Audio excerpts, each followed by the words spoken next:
Take a breath.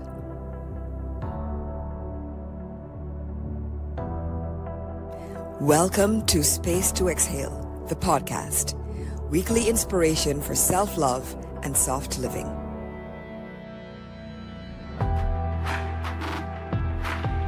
I am your host, Lisa Hurley.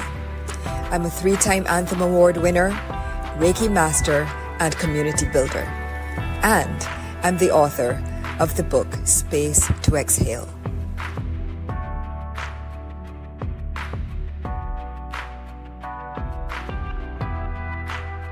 Through healing modalities like breathwork, affirmations, and meditations, I'll guide you on a life-changing journey to help you know yourself, love yourself, be yourself, and create much-needed space to exhale.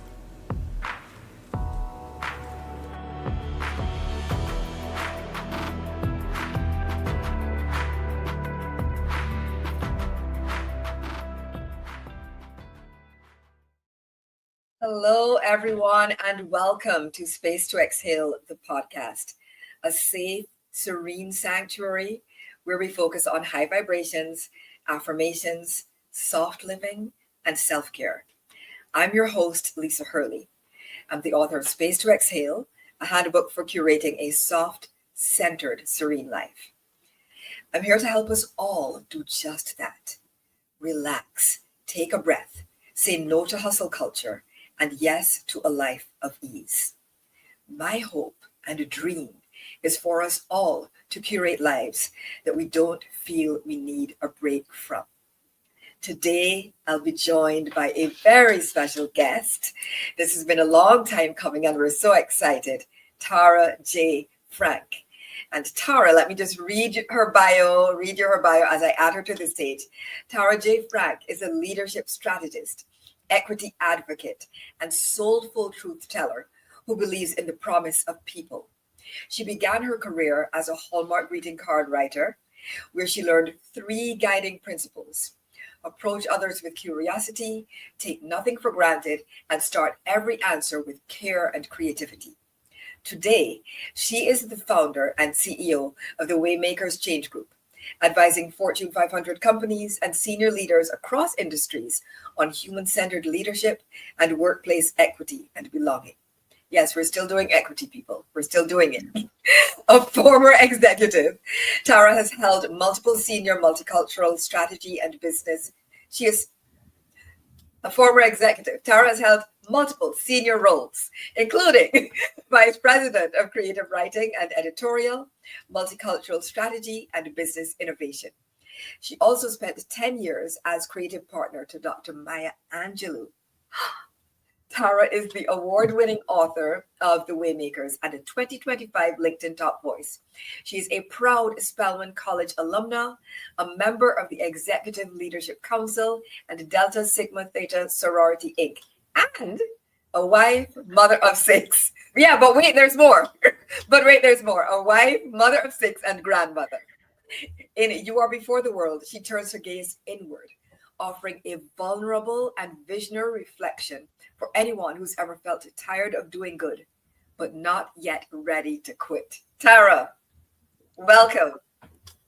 Lisa, thank you so much. Thank you for having me. I've been watching your episodes over time, and I'm like, oh, I can't wait for my turn. Here we are. I'm excited. Here we are. We did it. We went from like mental, communication. We tested this moment. We really did. It was so funny. And Kimberly, I have to say a shout out to Kimberly for actually sending me an email and saying, hey, what about Tara? I'm like, oh, I've been meaning to book Tara. So yes, let's do it.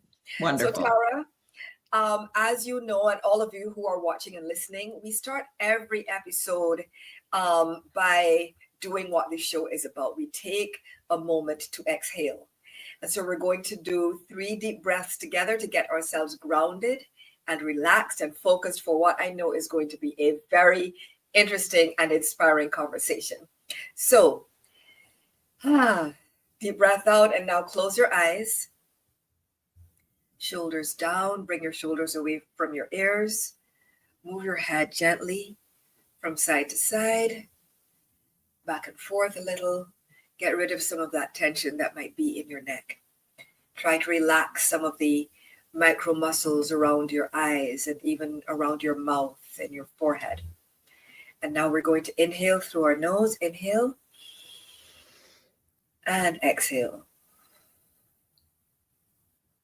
And again, inhale and exhale. And last time, inhale and exhale. Okay, now that we're feeling a bit grounded, how do you feel after doing that, Tara? Amazing. Right? It really, Amazing. I'm glad because it really helps like get us focused and grounded and settled, get our energy in the right place. Mhm. And so every episode, we also share an affirmation. And since today we're talking about, among other things, but mostly about Tara's new book, which is called You Are Before the World. At the time of this show, it is coming soon. Whenever you listen to it, if it's after the order date, it will be out there. Okay, so yes, we are going to do an affirmation based on You Are Before the World. And so the affirmation is, I am choosing me. I'm choosing me because I am before the world. You are choosing you because you are before the world. And so as Tara and I delve into this conversation, hold this affirmation in your mind and let it sink into your cells, into your body, into your spirit, into your chakras. If you Yes. All the things. all of the things all around you, right? Yes. And so today's affirmation, I am choosing me. And with that, Tara, let's get started because I am so excited about this. So, your new book, like I mentioned before, is called You Are Before the World. And it unpacks an idea that those of us who help and do and, are all the places, all the things for all the people, Mhm. do so much that often we become undone. And so, when did you realize that your own helping, your helper instinct, I think you call it, right? Your helper instinct. When did you realize that it was becoming self erasure as opposed to self nourishment? So this is really the quintessential question, honestly, because I wish I could tell you that I figured this out a very long time ago, but that would be a lie. I wrote a book almost a decade ago called Say Yes. And at the time I wrote that book, there were women who were wiser in years than I. Yes. And they said to me, I can't wait to read your book, Say No. And Oh, I laughed, at the time. I was like, yeah, ha, yeah. ha, ha, ha. Well, You Are Before the World is my, in so many words, say no book. Uh, Yes, I love that.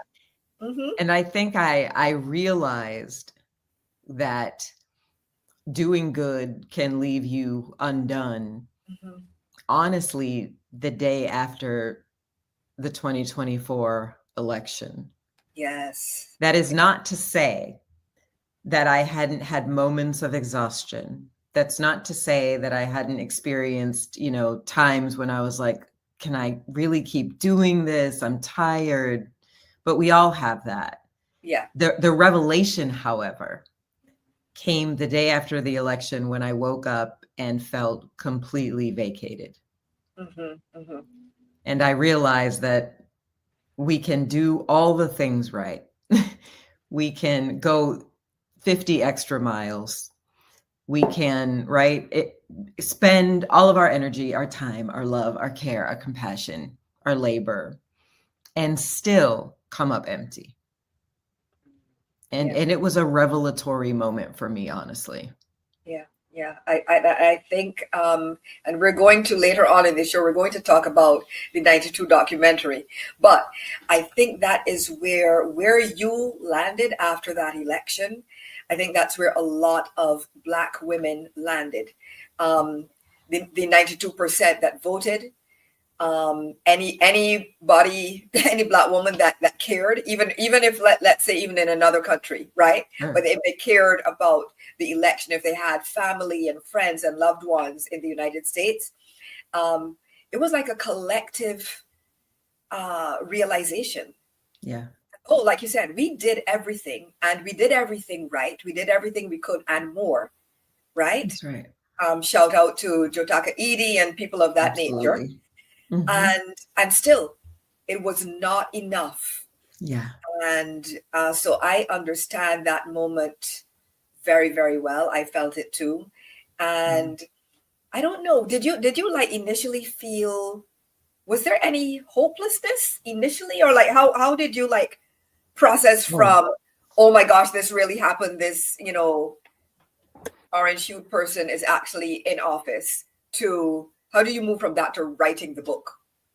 Yeah, so here's the thing. I was starting to tell some of the stories that were in the book already, but it was under a different umbrella.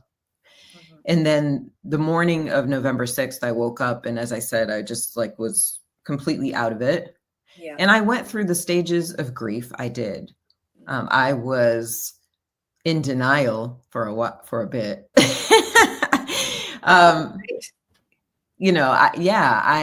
I felt very hopeless. Mm-hmm. I felt afraid. I felt disrespected. Yes. Because I almost saw, to think about Kamala Harris, and I know I'm not trying to make this a political podcast or anything, but to think about how prepared life is political. Yes. To think about how prepared she was, how proven, how polished, right? All the things.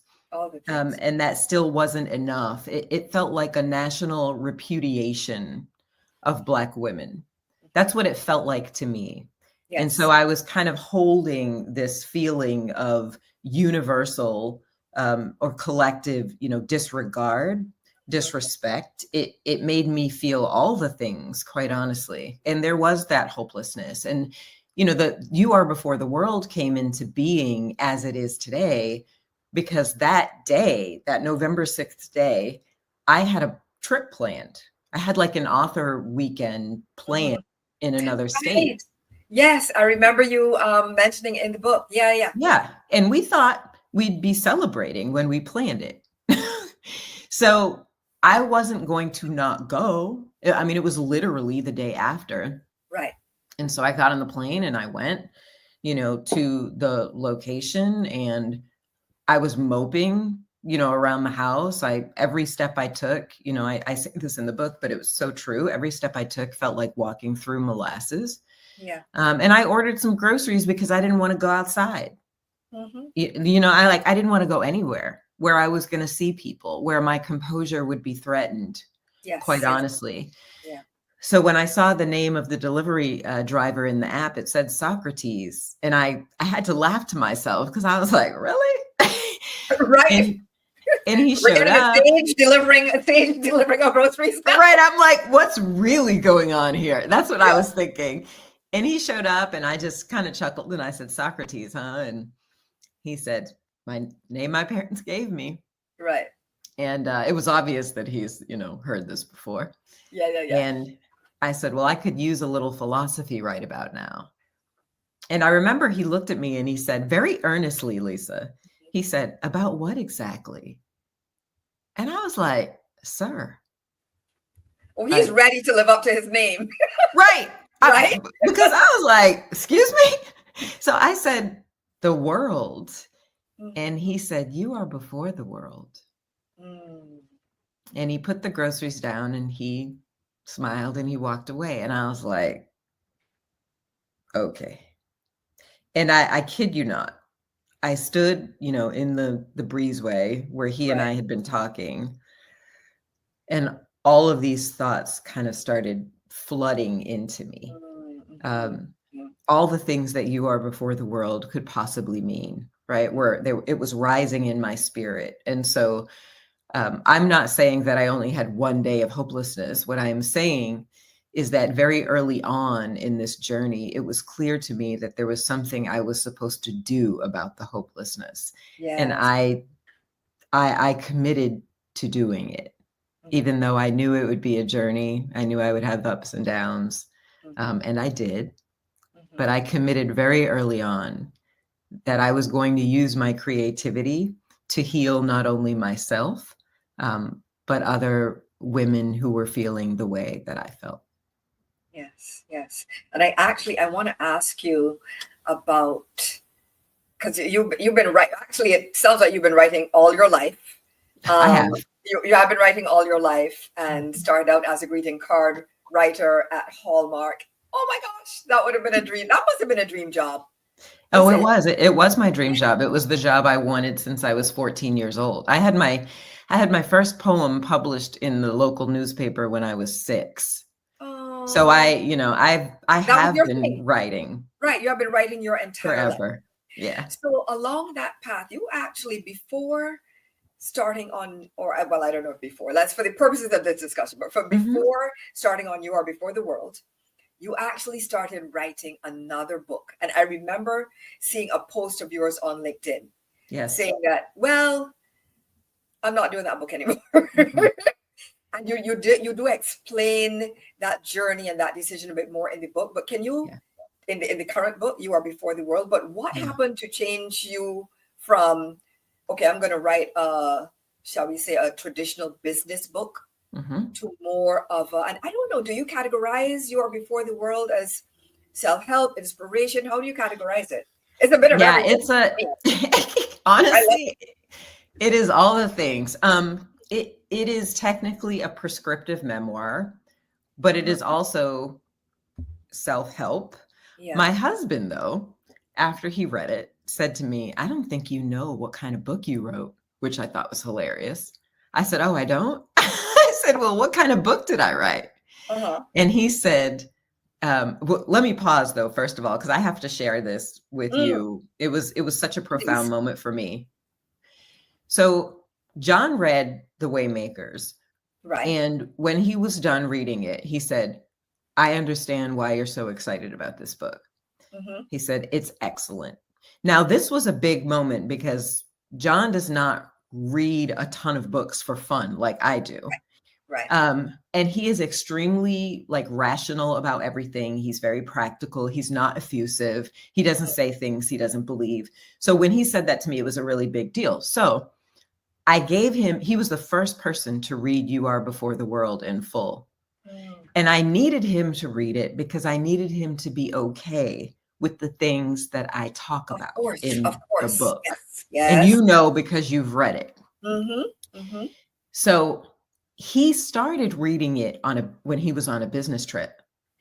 And he began sending me these small notes. And the small notes were like, my allergies are acting up, which was his way of saying that it was making him very emotional. My allergies acted up a bit when I was reading it too, I have to say. Yes. Right. And then he was sending notes like, I had to put it down, this is really hard to get through. He was sending me notes like this. And then when he got home, he sat down in the chair and he said, it's amazing. He said, it's amazing. And I said, better than The Waymakers? And he said, 100%. Wow. And I was like, that's saying a lot. I was like, okay, I got it. I did it. And then I hope he's okay with me telling this part of the story, but he said, I'm sorry. And I said, and I might get emotional. And I said, what do you mean? And he said, I had no idea just how deeply all of this, talking about the election and the aftermath. Right. He said, I had no idea how deeply you were affected by this. He said, I just didn't get it, but I get it now. And I'm sorry. And it's not that he had done anything wrong. No. He was simply acknowledging that he didn't get it. That he thought, in the book I say that I was glad he wasn't home. Yes. I was glad he wasn't home on election night because I felt so out of it. Out of it, right? And I think that really hit him, that I was glad he wasn't home, because I knew in his infinite practicality that he would feel that I was doing the most. And I was. Because but the most is what you had to do. The most is what I had to do. The most is what I felt. And so I was being, I was allowing myself all of that emotion. But I say all that to say that he told me, I don't think you know what kind of book you wrote. And I said, well, what kind of book did I write? And he said, this is a leadership book. And I was like, really? And he said, yeah.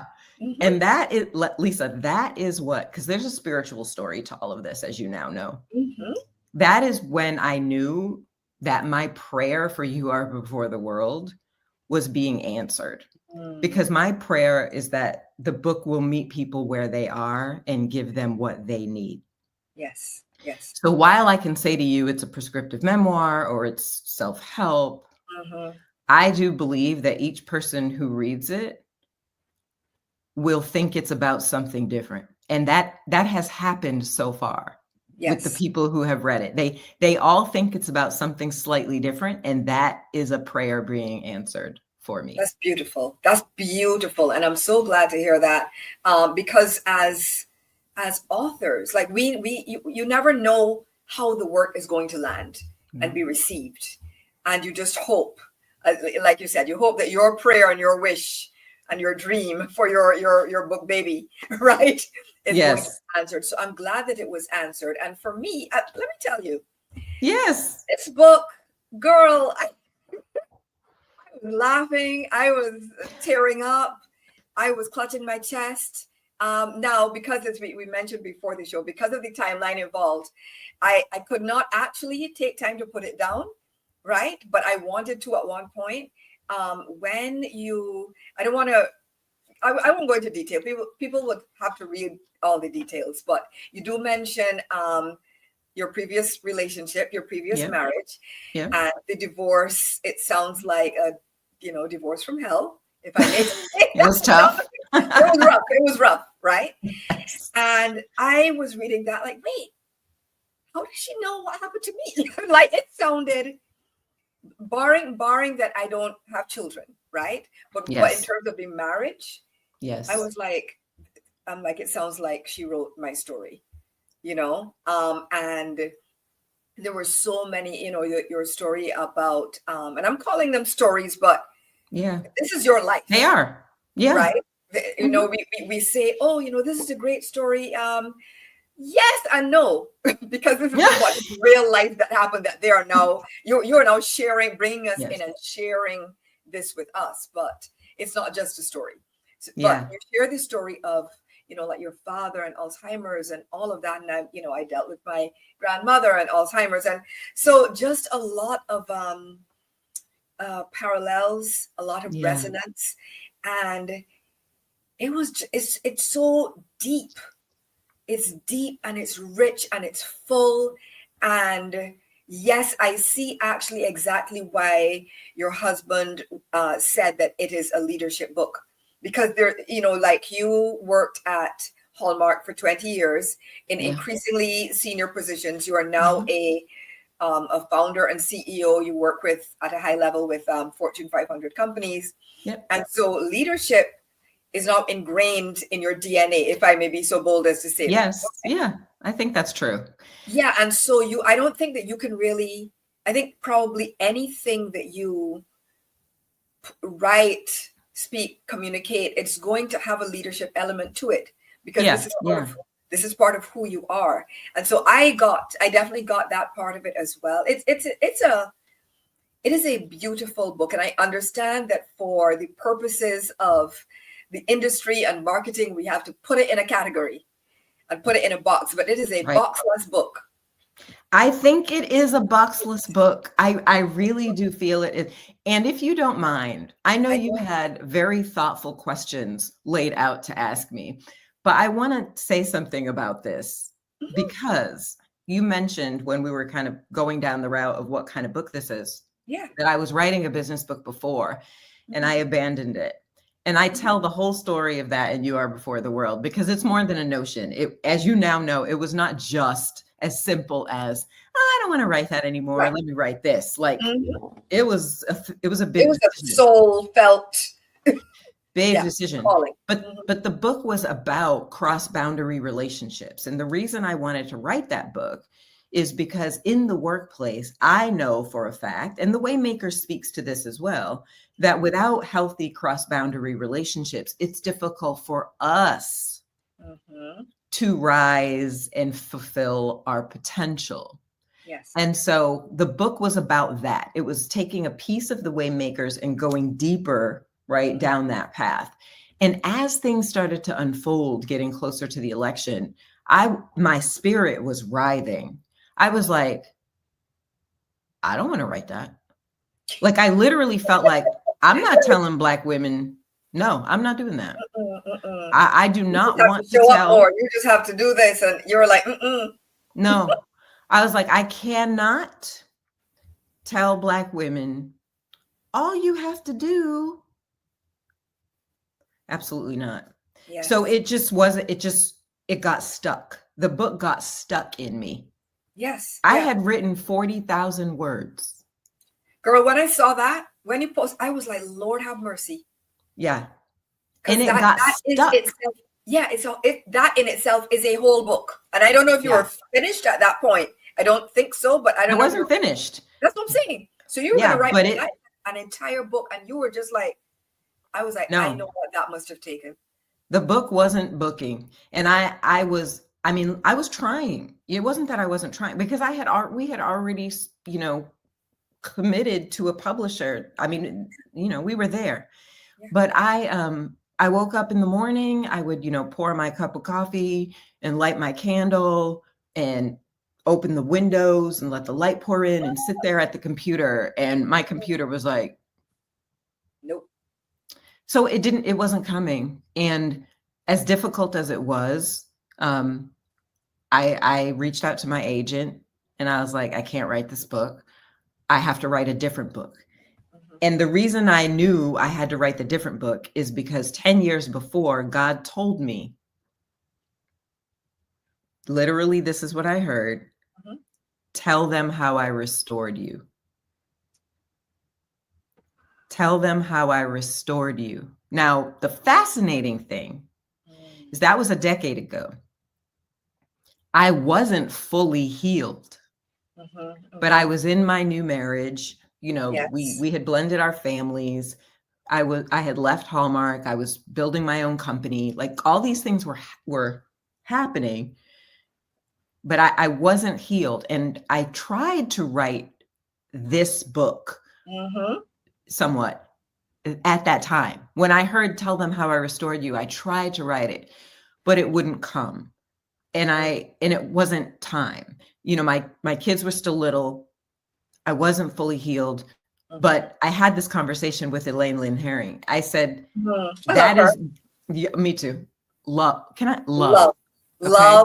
Love. Elaine, we adore you. Love.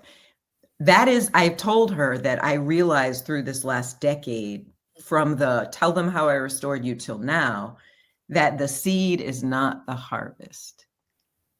The seed is not the harvest. And I believe that so many of us need to really embrace that truth. Because when we first start working on something we want, and it doesn't happen right away, or in the way that we think, we get so discouraged. Yes. But sometimes the seed will be planted in you far before the harvest will come. Amen. Right? And it's a necessary process. There are some things you just have to wait for. So You Are Before the World was planted in me a long time ago, but it just wasn't ready. And when it was ready, it came out of me in a matter of weeks. Because that was the time. It was the time. That was the time for it to bloom, right? That's right. It poured out of me. Once I put that other book down. Yeah, because you had to make that decision. You see, and that's how people don't understand. Indecision will keep you stuck. The Stuck. rumination and the procrastination, all of that stuff, and the what if and da da da da da. As soon as you make a decision, Yes. then things start to flow. But you have to make a decision. You have to make a Be decision. on the fence. Once you made that decision, Yes. then everything that had been growing and burgeoning came out. Yes. It came out. Wow. I mean, it flowed out. I was like, oh my, like, yeah, it was weeks. That's It was amazing. weeks. Certainly. I mean, you've written a book. There's refinement and all of that, but like for the most part, Yeah, it was weeks. that's beautiful. And I do understand what you mean about the seed and the harvest. I've told people that because I, like you, I've been writing my entire life, right? And so I've told folks, could I have written a book before now? Absolutely. But I could not have written this book. I could not have written Space to Exhale because things needed to happen. And I needed to be burnished. Yes. Somewhat. Not burned, but burnished. Right? Experience, girl, experience. There is no substitute. None for at all. Experience. And I think what's hard about this era is that we equate popularity with knowing, with expertise, with leadership, with readiness, with wisdom. We equate popularity with so many things that it is not equivalent to. Nope. It's not the same thing. And so, I've teased a loved one not long ago because he's very ambitious and he's very focused and confident and visionary even, right? And I know that when he puts his mind to something, he's going to make it happen. Right. And he's in his early 20s and we were having a conversation and he said that, he wanted to get into life coaching and I snickered. And I didn't mean to snicker, but I did. It kind of slipped out, right? It slipped out.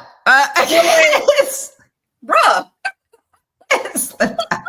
But here's what I love about him. Here's what I love about him. Right. He said, I know I've not lived enough life to be a life coach. He said, but if I determine that that's what I want to be someday, then I can begin to learn what it looks like to do that well. And I said, you nailed it. And he was absolutely right. But like this, but there's a lot of that going on, right? And there's no substitute for experience. I know that now. I didn't know that even 10, 15 years ago, the way that I do today. No. And there's something don't get me wrong, don't get us wrong, right? People who are watching and listening, there is definitely something to be said for fresh eyes, fresh brains, fresh voices, fresh perspectives. We're not and for giftedness. And for giftedness, for natural talent and so on. Yes. But so two things can be true. Yes, you can be naturally gifted and talented and still not experienced enough to know how to make that evolve into something. Right. So you need a bit of both, right? You do. So don't discount those of us with life experience. Don't count us out. Yeah. No, not at all. And I love that you qualified that because when I think about myself, some of the gifts that I'm, really manifesting more, I'll say fully now, were in me when I was very, very, very young. Yes. It's just that I wasn't fully conscious of how to wield them. There you go. That's it. Right. Of when to wield them, how, right. What not to do. Like those are some things that experience, taught me. Yeah. And you cannot, there's, like you said, absolutely no substitute. So I am hoping that you have a little bit of extra time to spend with me today. I do. You do? Yeah. Good. Because there's so much richness in what we have now called a boxless book, a book without boundaries, right? You are before the world that you have written. And you talk a lot about your helping instinct, being a natural, You don't use empath a lot, but a little bit of that, and an empath and a helper and somebody who wants to do things for people.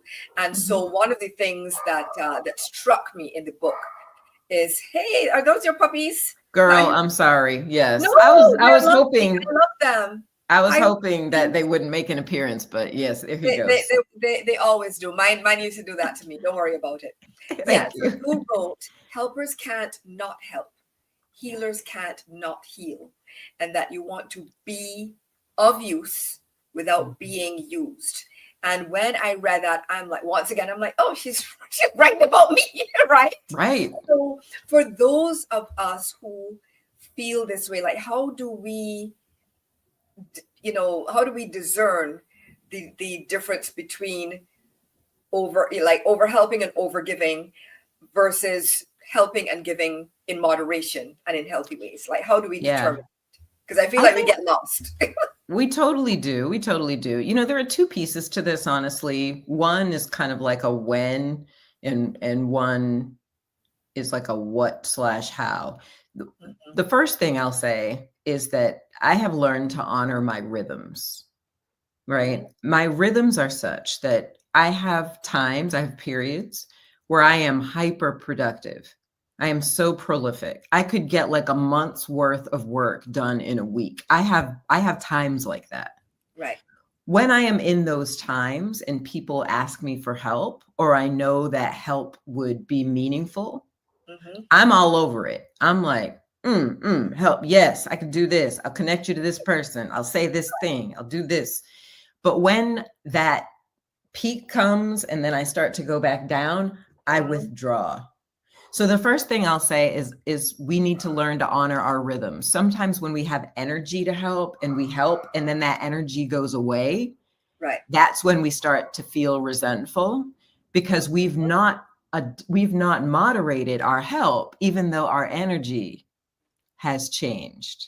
Yes. So we're trying to maintain that same level, right, of energy and give, even when we feel depleted. So I don't do that anymore. I ride the wave.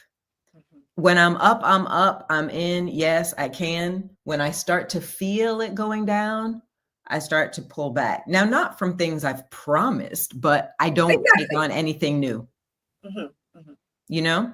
And sometimes that looks like, you know, going dark a little bit. I used to feel horrible about that, but now I'm like, no, it's just what I need to do to sustain. Sometimes it's going dark. Sometimes it's telling people I'm taking a break. You know, I'll get back to you on this later. So yeah, that's part of it, like, right, riding the wave. But the other part is I had to stop shoulding on myself. Oh, I love that phrase. I heard that like, I don't know, I was at a seminar somewhere. I heard that. I was like, I love that phrase. Right. And what that means on for me, right. Yeah. And what that means for me is sometimes people ask you things, Lisa, and you're thinking, I should do this. I should want to do this. Yes, that's what I was going to say. I should feel right. I should feel, yes. You know, I am the right, of course they asked me, I am the right person to do this. Right. We have all of those feelings. Yep. And I have finally, after 50 years of life, realized that when I start anything with the word should, I should not. You should not. Should means you should not. When my phrase in my brain starts with should, I know I should not. Because when it's in me to do, when it's in me to help, the energy, the passion, the alignment, when it's in me to help, I don't even think twice. I'm like, I know exactly. And when I'm gifted, right, I know exactly what to do and how to do it and when to do it. Like, it just starts doing. But when the should language comes up first, I'm like, I have to say no. Yeah. And it's good that you now have the wisdom and self-knowledge to realize, to be aware of that you are indeed riding a wave and that you're not on a constant line. that it is a wave, Yep. and that you're aware enough and self-loving enough to say no when you're in the valley of the wave, right? Yes. You Yes. can't leap out of a trough. If you're in a Oh. trough, I don't know about you, but for me, and I mean a trough in terms of just like having too many things to do. My troughs sometimes look like depression.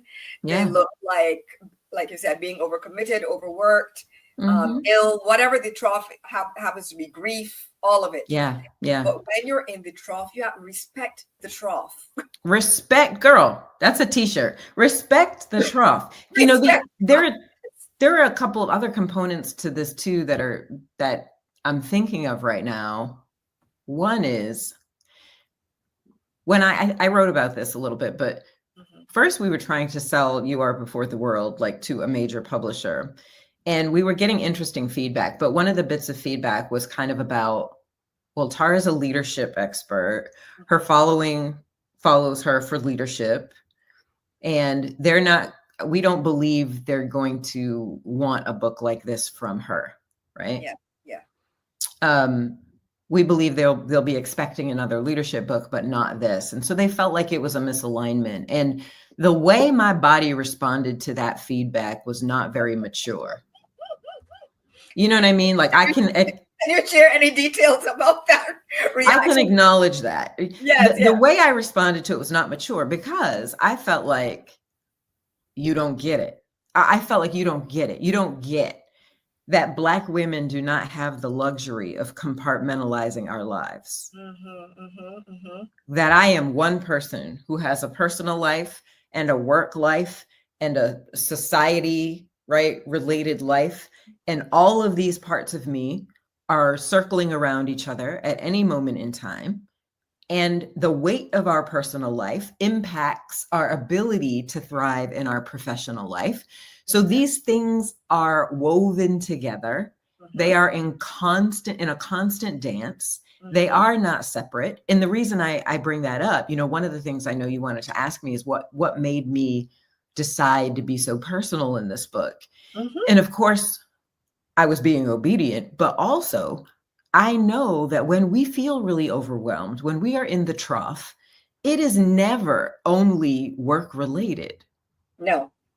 We feel tired at work, right? Sometimes more tired because of the ways we're being drawn down in our everyday lives. So that's the other part of it. And one thing I've learned professionally that has allowed all of this to be in better harmony is that I stopped getting ready in advance for things. I am a big contingency planner. I'm a Virgo and I have anxiety. So if I think a thing could maybe possibly potentially happen, I'm going to get ready in advance. Right. What happened was I would get ready for that possible thing. We would get to that date of decision. Sometimes the thing wouldn't happen at all. Sometimes the thing would happen, but it would happen differently. Right? Yes. And then what did I do? I got ready and then had to get ready again. So I was doubling, sometimes tripling my effort to accomplish one thing. So I began to just get ready for what's ready for me. I don't get ready in advance anymore. And that has helped me with the trough, Lisa. Because it was the anticipation. Yes. It was the preparedness. It was the, you're not going to catch me flat-footed. It was the, it was all of that. All the scenario planning. If this happens, then it felt like it feels like math class. All of that. X and Y and right? All of it. I was going to have all the possible solutions in my back pocket so that when I was asked for something, I was going to be able to be like, that's B. Boom, boom, boom. But the number of times it actually happened that way, probably 10% of the time. 90% of the time, I would be looking at my list of things that I made trying to be ready. And I'd be like, well, shoot, I have A through D, but they want E. So I'm laughing. Sorry, I'm laughing because I'm literally going once again. I'm like, wait, is she? yeah, right. Cameras in here. What's going on? Because I'm literally going through a situation like that now, and I thought I was all ready. I was like, girl, I feel proud of you. You did it. Well, guess what? They don't want what I have. That's not it. They needed something else. You know, there's a great book I read by Yuri Levine called, and he invented ways. Yes. Mm-hmm. And he talks about falling in love with the problem, not the solution. And so the thing there is, you can't just make all these things and then fall in love with all the things you make and then get ready to just give somebody something that you made because you made it and you love it. Because you made it, right. Like, you first really have to deeply understand what the problem is and then trust yourself to respond to the problem. What this means for me lately, practically, is I have work days where I have nothing to do. Yes. The reason why is because things are on the horizon, but I don't yet have clarity about the problem. Mm-hmm. I don't yet know exactly what will be required of me. And so instead of filling my days now with all the potential solutions, I let my day be quiet and I read or I watch something inspiring, I do research, whatever. Mm-hmm. I never did that before. So you say, you know, what would I say for people who are overwhelmed, who all have all these things going on? Some of this is, we're conditioned. Yeah. We're conditioned to work twice, 3 times, 4 times as much, as hard. We are uncomfortable with the silence, with the stillness, especially when business is tough, especially when, you know, we need certain things to come through. We're like, clearly there's something I could be doing to force this outcome. And we're so used to that. And it's really difficult to, I think, detach yourself from that way of thinking. But once you recognize that you're wasting energy sometimes, right? It just changes your mindset. Most of the time. Yeah, most of the time. To be honest, yes. Most of the time we are wasting energy. Yeah. It's so, you know, there's a lot of self-inflicted wound stuff in there, but there are also very real trauma-based reasons for that, right? For why we behave in some of these ways. And I wanted You Are Before the World to be really practical in that way too. You know, it is a deep book. It is a rich book. It is a very personal book. But I think there's also a lot of just practical insight for us, right, around some of these things. Oh, yeah. And speaking of which, I love how you start each chapter with a series of either statements or questions, right? Mm-hmm. And then, like, if you are experiencing these 5 things. Yes. This part's for you. Right. This part's for you. I was like, yes. I was like, you know, like, don't hide all of this in the, which, you know, and you've written so many books before, right? So, you know, the typical thing is you write who the book is for. Yeah. All in the, you know, the authors know the introduction. I was like, oh, no. I like this. I have actually, and I don't know, maybe there are other books like that, you know, written in this way. I have not seen them. Yeah, so I don't know. A boxless book, I'm telling you, right? I love that it is, it's, I don't know, it's so original in how you approached it, right? Thank you. So you Thank you. ask, in these scenarios, if these scenarios are concerning you, this part is for you. Yes. I love that people can also, the book does not necessarily have to be read consecutively. That's true. Mm-hmm. Right? Which I love. Side note, as a design person, I also love the little illustrations. Oh, yes, Erica Keith. Let's get a design in here, right? I know Erica Keith from our team did those for me, which I they're just like little symbols. Yeah, they're beautiful. But yeah, I like that you identify specific scenarios and then identify. Okay, it's almost you know, like doing avatar work or right, custom, right, when you're trying to identify your ideal customer. Mm-hmm. You've told people, if this is you, then this part is for you, and it makes it clear and easy to navigate the book, and it does lend that element of practicality If this is you, this story is going to help you, and these solutions are going to help you. And that's why, yes, it's a memoir, and it's a leadership guide, and it's, I don't know, at sometimes I felt meditative in Yeah. some ways while reading it. It's a few chapters in there are full therapy sessions. I think that's because it was downloaded. Like Mm-hmm. I'm not trying to be, for people listening, like I'm not trying to be woo-woo, although I am a very like spiritual, mystical person. But it was downloaded to me. And so it's, here's an interesting thing. I talk about the book, The Shack, in my book, and I talk about its importance in my journey, and you'll have to read it to see that. But the thing about The Shack is I had a doctor tell me to read it when I was going through a really difficult time, as you know, Lisa. And I said, well, what am I supposed to get from it? Because I'm a Virgo. I'm like, well, what am I looking for? Right. And she said, you'll know. Yeah, you'll know when you get to it. Mm-hmm. Yeah. So I started reading it, and it was a little bit of a slow read for me initially. I was like, what? Like, why did she ask me to read this book?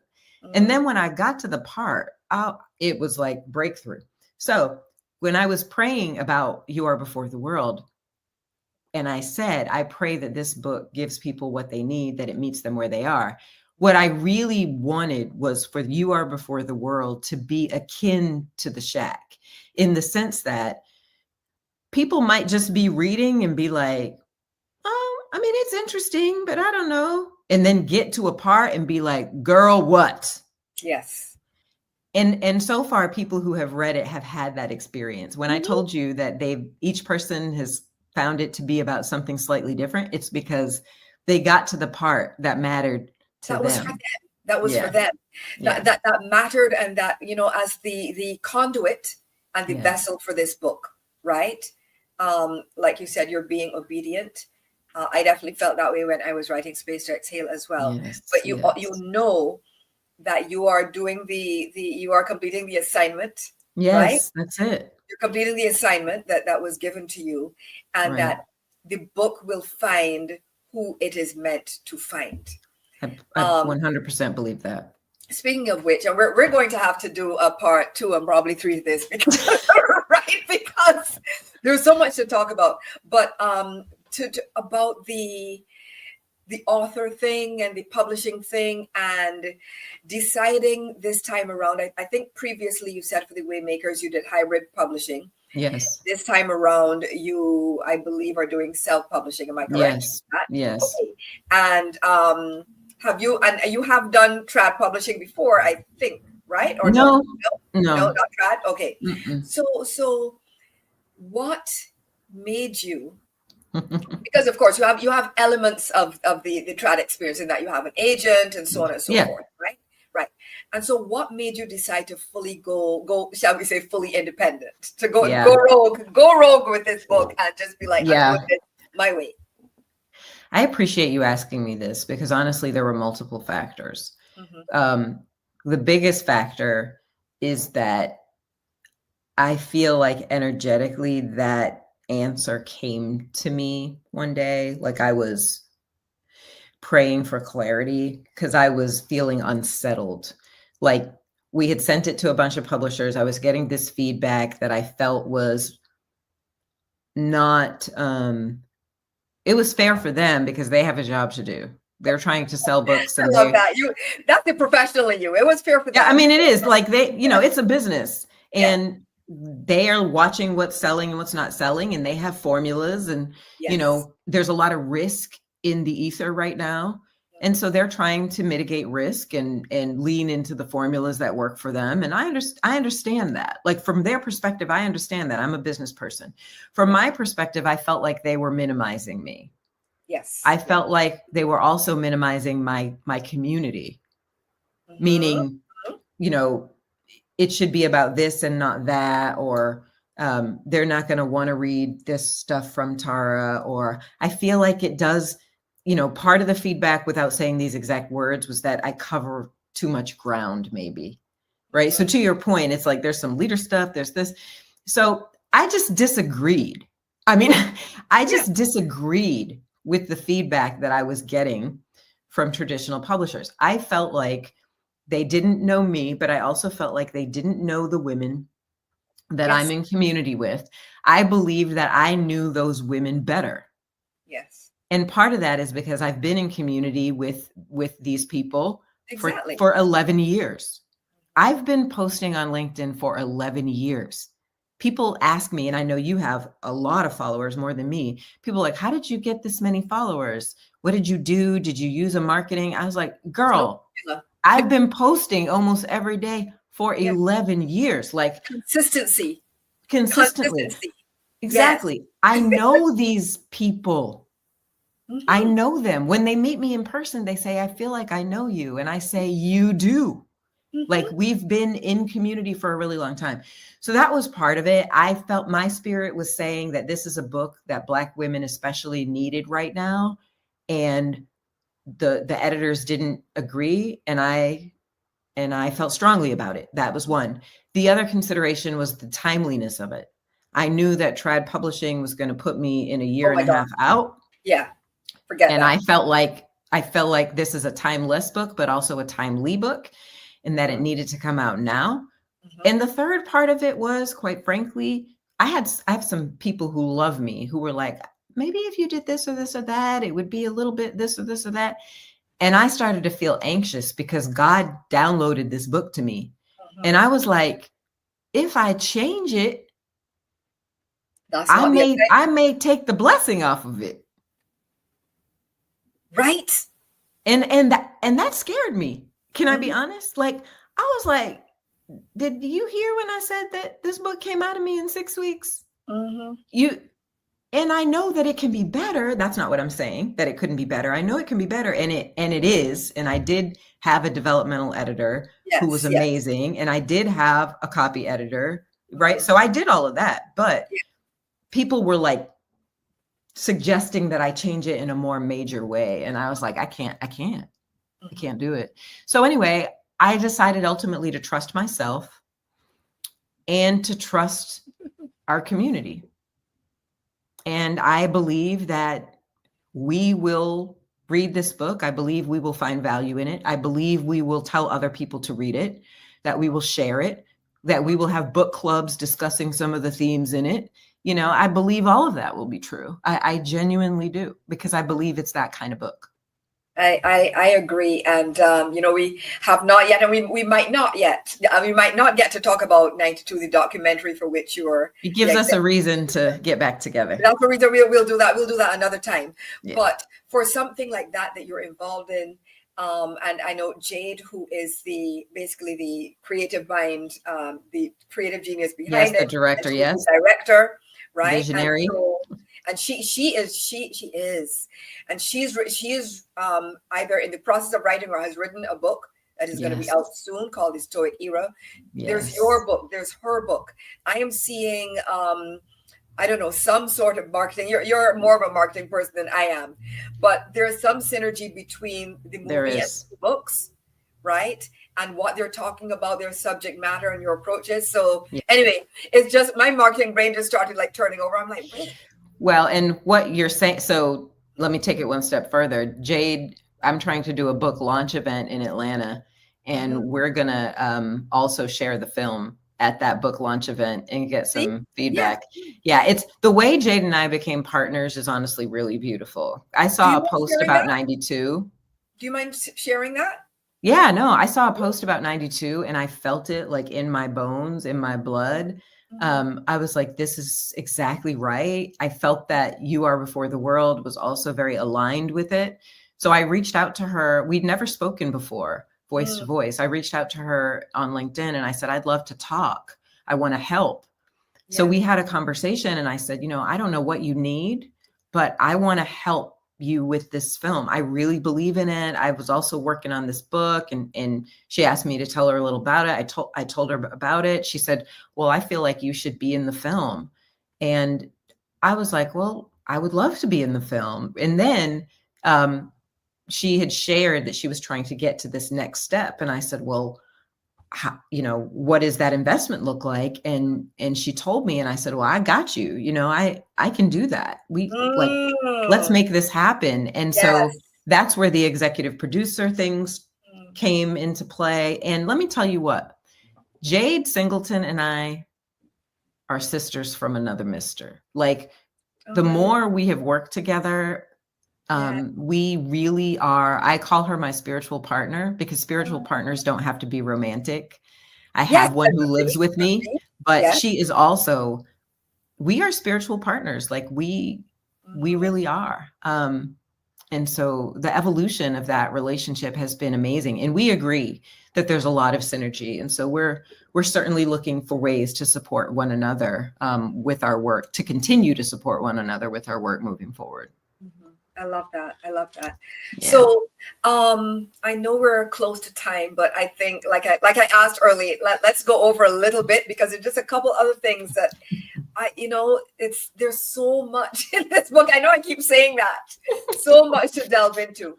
So, but one question that I feel I have to ask, because this episode is about choosing yourself, right? Yes. Because you are before the world. So, that actually is the question at the beginning of chapter 3. How do I Yeah. choose myself? I believe, and I have experienced that, Black women, including myself, like, we're conditioned to equate self-sacrifice with a feeling of worthiness. So Mhm. how do you choose yourself? How do you put yourself before the world and stop all that self-sacrifice and love yourself better? And how do you answer that deep question in 5 minutes, right?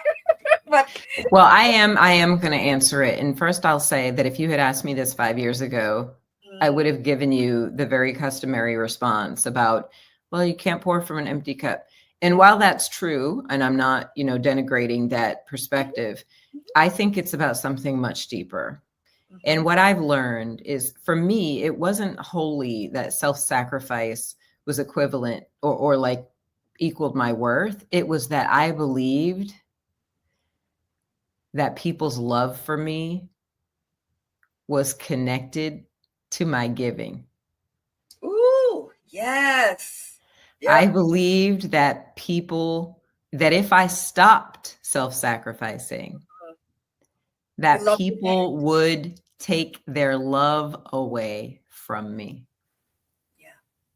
Yeah. And so part of this change has been breaking that paradigm in my own mind, Mhm, mhm. remembering and trusting that the people who really love me for me, and not because of what I do for them or with them or any of that. And that if people do leave me when I stop giving, that was never the right relationship, for me to be in the first place. Mhm. So that is one thing that I will say that for me has been really powerful. Just realizing that you are worthy because you exist, and the people who really see that and value that will be in your life, whether you give or not. The other thing, and give, of course, mutuality has to be Oh yeah, there, reciprocity. reciprocity, but whether Absolutely. you sacrifice yourself for them or not. The other thing that comes up for me is, I was actually listening to something yesterday where someone was talking about codependence. And they said, codependence is when you care about other people's needs more than you care about your own. And let me tell you what, that was like an arrow Mhm. piercing me right in my core, because that is part of what was happening to me before. That Yes. is one of the reasons why I kept self-sacrificing. Mhm, I mhm. cared about other people's needs more than my own. I would extend myself beyond reason. I would start to feel tired or weak or, empty or whatever, Mhm. but I couldn't let anybody else down, even as I was letting myself down. Oh, that's whew, so painful, when you Yeah. in your more healed evolution and state, you look Yes. back at the woman that Mm-hmm. you were, and you're like, bless her heart. Girl, Bless, bless her that heart. You part. did not love yourself, sis. You did not love yourself. No, You no, know, and no. we all had those moments. Like, what were you doing? What were you thinking? You Yeah. know, and you mentioned about discerning whether or not people should be in your life. And there's something that you wrote that stuck with me about sometimes the only way to save yourself is cut the line. Now, I don't know if Mm-hmm. you're talking about cut the line in relationships, cut the line in other situations, whatever. But Every situation, any situation. so how do you know though when to cut the line? Like give me When a frame. Yeah, when yeah. being tethered to someone or something is costing you more than you gain. Mm, mhm, If mhm. something is costing you more than you gain, then you need to cut the line. Like, and literally, you know, I love metaphors and all of that. Of course, most writers do, but Yeah. the reason I use that terminology, cut the line, is because if you've ever been fishing, and I'm sure you have you been fishing? I have not. You haven't? Oh my gosh. I'm thinking Don't take about my Black and Caribbean card. Don't tell anybody. I won't, I'm not going Don't. see, you knew exactly why I thought you had been fishing. So I'm Yes. going to just leave that alone. Okay. But I've been deep sea fishing. And for anyone who's been deep sea fishing, Yes. um, there are huge, very strong fish in that sea, as we all know. And when you're fishing and you get to a point where you're really tired because you're fighting the fish won't come up, right? You've been at it for a really long time. Your muscles are, you know, atrophying. There comes a time when the fisherman decides to just cut the line Mm. because it's not going to happen. Mhm, mhm. It's just not going to happen the way you have it in your head. That value that you're trying to get or give or whatever the exchange is in your mind, it's not going to happen. And I think at that point, you have to just cut the line. What I'm trying to learn to do and what I'm encouraging other women to do is to cut the line before you are naked and afraid. Right. Learn to cut the line before you find yourself naked and afraid. Mhm. Because we often know the signals are often They're there there. earlier. Yeah. They're there. You know, and that struck me when in the whole divorce segment. Yes. Where Yes. I was like, oh my gosh, Terry did not have to snatch my entire wig off like this. Right? Put all my business out on the street. Tara, right? But it was like, Yes. but And do when I you know how many women, I just have to say, yeah. Lisa, so many women said that exact thing to me, like Mhm. literally said, I felt like I was reading my exact story. You know Yes. how crazy that is? Because the story is wild. Yeah. And like, I But have found so many women since then who experienced so much of that stuff. I yeah. was like, oh my God. All of the and the just all kinds of the emotional stuff, the financial stuff, the all of it, and Yeah. the details might differ, but the Right. core Mhm. and essence are the Yes. same. And so that's where like the individual Yes. the individual experience becomes a collective experience or reflects a Yes. collective Yes. experience. And when I was reading that part, I was like, Lord have mercy. I'm like, okay, well, that's a therapy session. I'm gonna have to just go and sit in the corner by myself and hold something snugly until Yes. they I rock back and know. forth and be like, you did I what know. you did the best you could at the time, You and did, yeah, you yeah, did. You did the best you could at the time. yeah. A lot of women have told me they've had to put the book down a couple times because In that they're season, in, whatever the yeah, season is, because and there are yeah. different There are seasons. different seasons. There are Yeah, different seasons. There's yeah, career season, yes. the blended family season, Mm-hmm. the Mm-hmm. the being a caregiver Mm-hmm. of someone, a parent who has Alzheimer's, and how you Yes. navigate that. And there's so many seasons in the book. Yeah. Again, boxless, right? Boxless. Yeah. I love that, by the way. Thank you for that. You're welcome. You're welcome. One of the stories I most love, because I want to talk about broccoli casserole.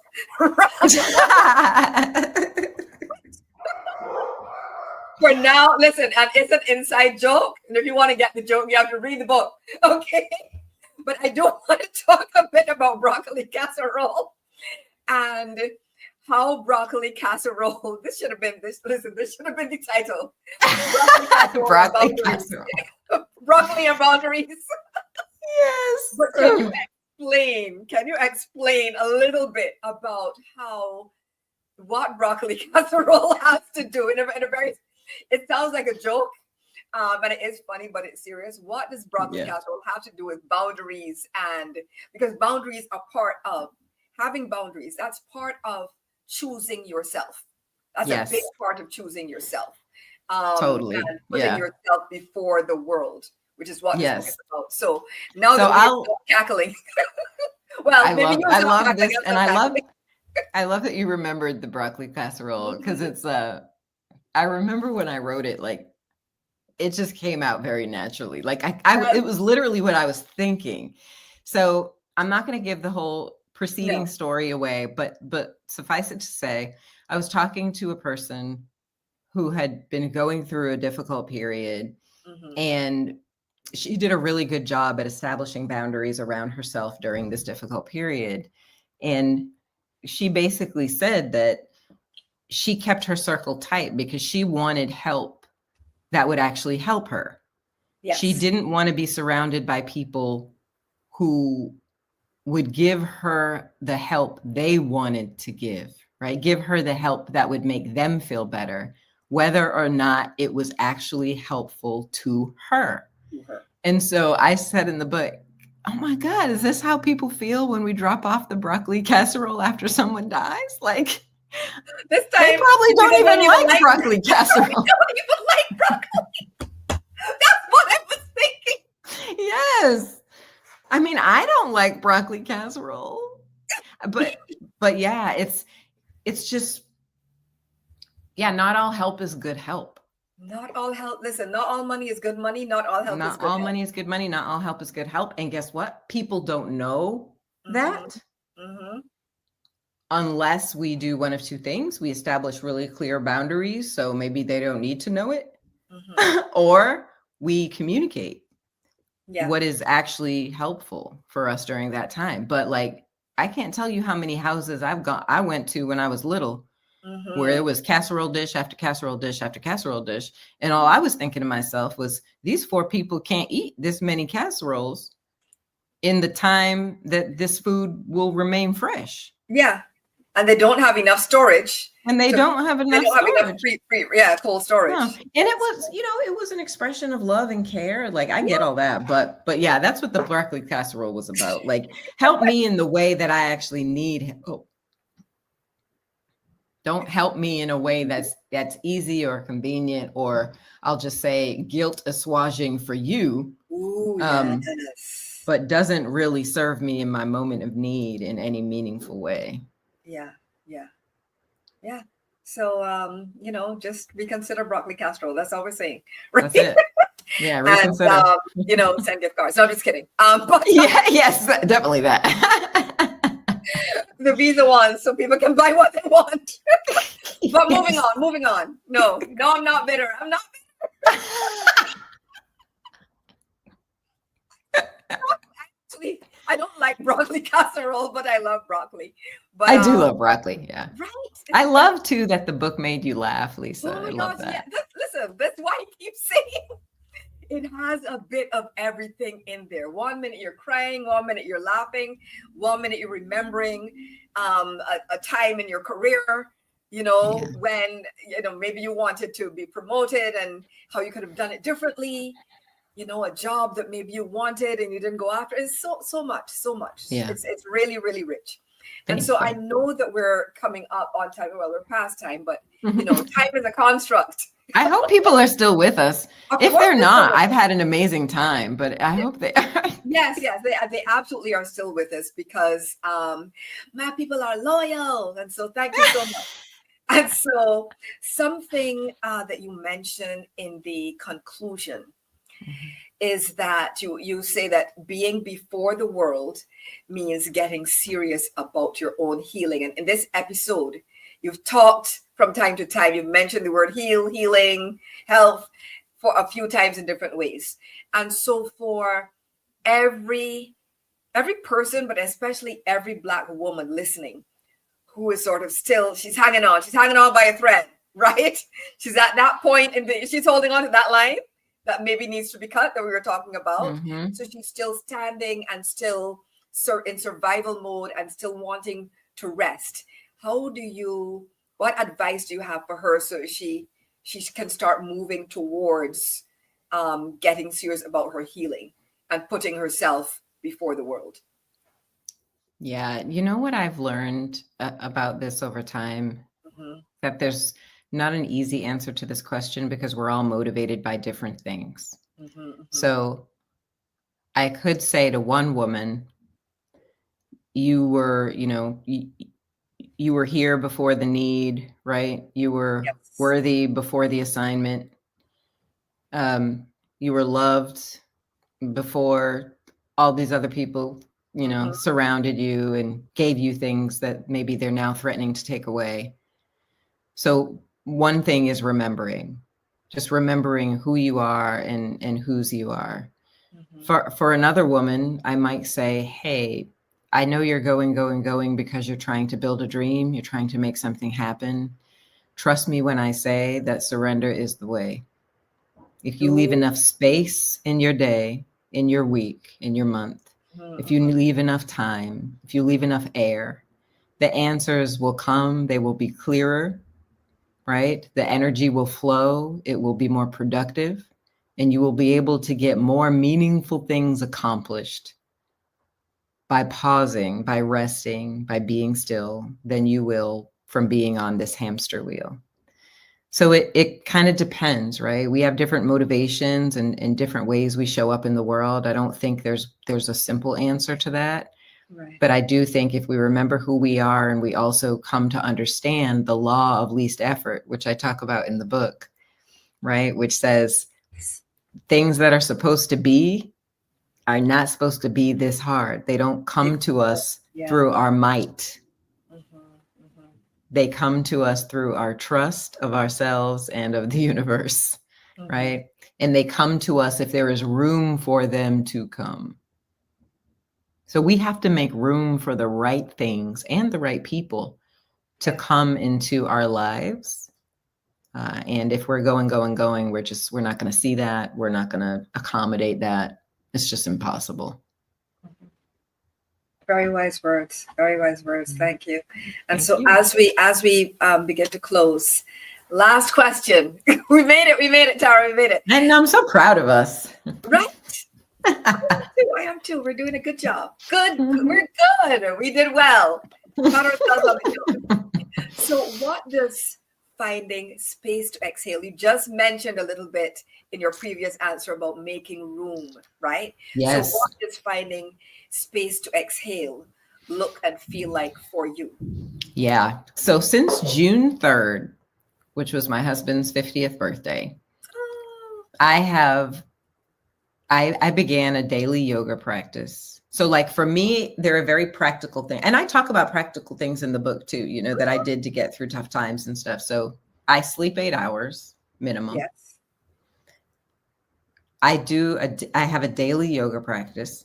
Sometimes I can't do it for like the whole 45 minutes or 30 minutes. Sometimes I just do it for 20, but I do it and it's keeping my body more flexible and I have less pain in my body.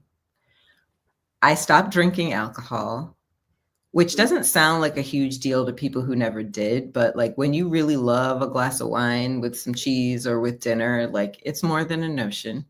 So stop drinking alcohol because it would activate my arthritis, which I have, but I feel a lot less when I'm like lower in sugar, not drinking alcohol. And I've been reading more because I really love it. It builds my empathy. It reminds me that I'm not alone. It expands the world. So those are the things that I've like really been committed to lately. And I just feel good. The other thing I'll say is I had a really crappy day last week. Like I had a rough day last week. And for the first time, I think in my adult life, I just let it be a crappy day without attaching any drama to it. That's You deep know? and Yeah, difficult. like I was like, oh, I feel heavy. I feel, My husband Mm. came in, he said, are you okay? I said, no. You're I not. said, I'm not I okay, and feel, that's okay. right. I said, I feel sad. I started to tell him why. And he was like, well, I've shared with you that. I said, no, I'm just feeling my feelings. And I did. And I felt them all day. And I didn't get any work done. But guess what? The next day I woke up, I went to bed a little early, I got my sleep, I did my yoga, and I felt a lot better. There was a time when I would have stepped into that feeling, I would have pulled it up over my shoulders and zipped it up and buttoned it up and threw the hood over my head and just Right? walked around, in all of that and felt Mhm. responsible to it in some way. Like, look at this feeling here. I must commune with you. There's a time I would have felt that way and I did not. Right, right. I love I that. I did love not. I that. just let it like pass through and it actually did. Yes. Because when you respect the Yes. trough can just flow through there. And there's nothing wrong with being in a trough. There's nothing Mm-mm. wrong with the feelings, whatever they are. Right. But if you don't fight them, then you don't have to and resist. You don't have to be with them as Yes. long. You don't have to You don't have stay to be with them longer than than necessary. Like, That's it. yeah, you fight them. When you fight them, you're committing to them to a degree. Like, Mhm. you know, Yeah. yeah, you're asking them to stay longer. And I know that sounds really theoretical, but it's actually not. Like, if you can imagine yourself observing the feeling, I'm not going to call it negative, the feeling, whatever it is, Yeah, whatever it difficult is. feeling. Mhm. If you imagine yourself observing it, like, oh, there it is. Okay, I can feel that, Mhm. right? Without, again, putting it on, Yeah. Create it space helps. Yeah. between you and the feeling. I love what you Yes. said about observing it a bit. Yes. You can feel it, because Yes. sometimes you do need to have the ugly cry, right? And the ugly Absolutely. cry And is I very did. I cried 3 times that day. good, and that because it's so cathartic. It's so Yes. cathartic, get all of that cortisol and tension out of your system. Mhm. But then that allows you to create some space and Yes. create some distance and move on from it It faster. does. It And so, does. Miss Tara, we're at the end, and I'm so sad. I know. I have loved every minute of this. My prayer is that other people got value out of it, but I know I did, and I Oh, had a good. great time. Oh, I good. love talking to you. I'd love to make an offer to your audience if that's okay with Please, you. please do. So Yes. one of the things that we're doing, getting ready for the You Are Before the World launch, which should be available for pre-order by early December, maybe even late November, is we're hosting a series of sister circles. I put out a call about a month ago and just said, hey, anybody want to get an early read of You Are Before the World? And then come join me in an intimate Zoom and talk about the themes in the book. And we had almost 100 people respond and say that they did. So, right. So we're hosting these starting the week after next. Okay. And The week and after so next is what date? so we're hosting them Okay, this starting is going. November Yeah, go ahead. 11th.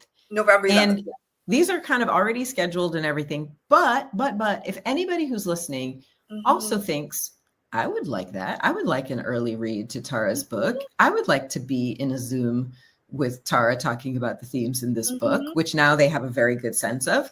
Please just send me a direct message on LinkedIn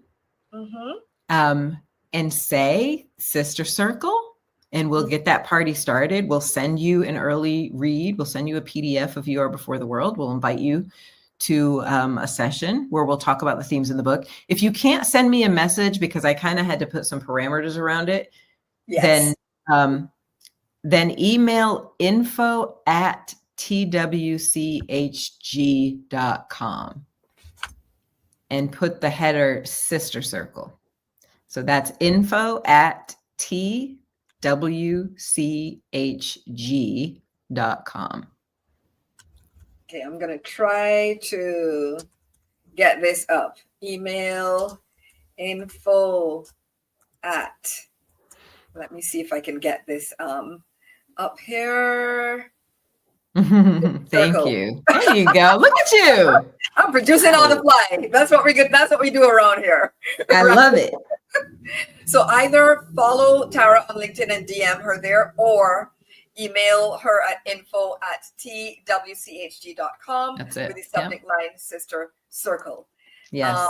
Because let me tell y'all, I love this book so much. And Tara, it's only because I knew that we were on a deadline. I was not constantly emailing you about, oh my gosh, I love this part, and because practically every chapter, I wish I could, actually my notebook is right here, but it's so untidy. I have pages of notes about your book. It is so good. I love it. And I know that people are going to get value from it in multiple ways.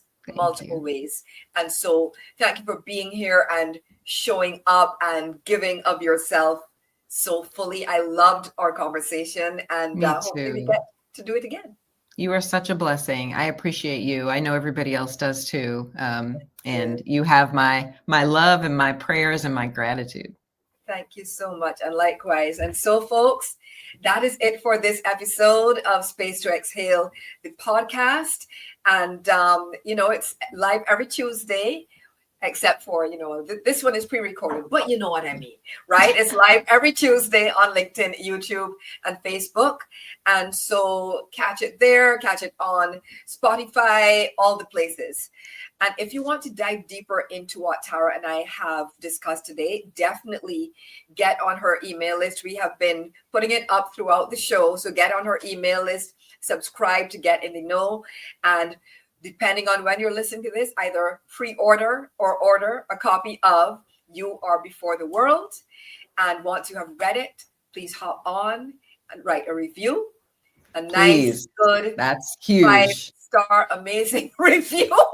Yes. Right? Because if you hated it, just keep it to yourself. Or tell me privately. But yeah. 5-star reviews would be lovely.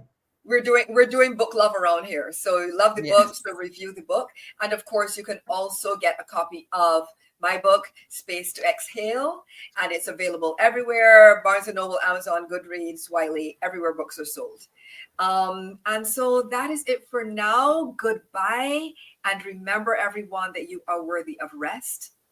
You are worthy of love. And you are worthy of having time and space to exhale. Bye.